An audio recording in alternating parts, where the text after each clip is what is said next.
Euroregione.news. Il festival non è solamente una carrellata di grandi concerti, di grandi personaggi. Il festival, nella sua essenza, rimane un momento fondamentale per anche l'aggregazione delle persone, della comunità, non solo quella locale, ma anche quella turistica.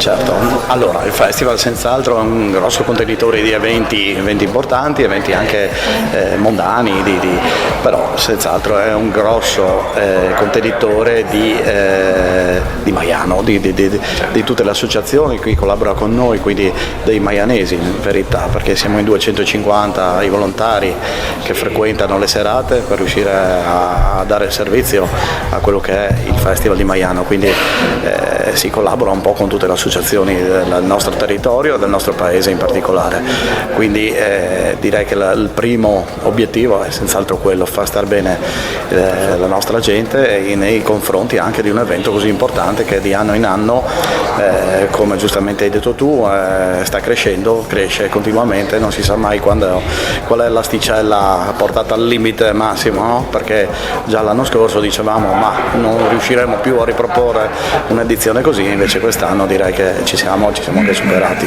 Ovviamente la musica la fa da padrona, ma non solo.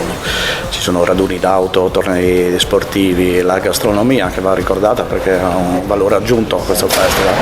Infatti anche i visitatori, anche gli organizzatori di altre manifestazioni grosse in Italia, quando passano da noi si stupiscono anche dalla parte enogastronomica, perché mentre dalle altre parti magari è curata dai truck food, data in appalto a società eccetera, nel nostro caso sono i nostri concittadini che cucinano e cercano di fare il meglio, quindi si prepara normalmente una gastronomia d'eccellenza per un festival che dopo ovviamente è d'eccellenza, o vogliamo che sia così, insomma. Grande tradizione, tante puntate, ecco, mettiamola così.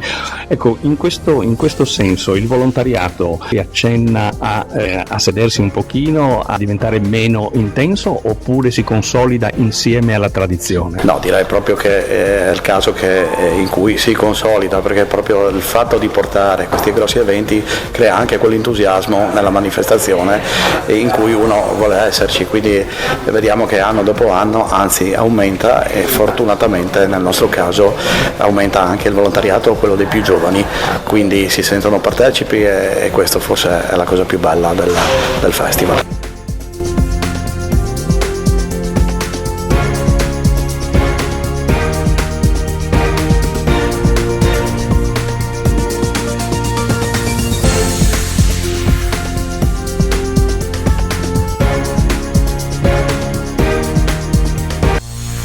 Euroregione.news.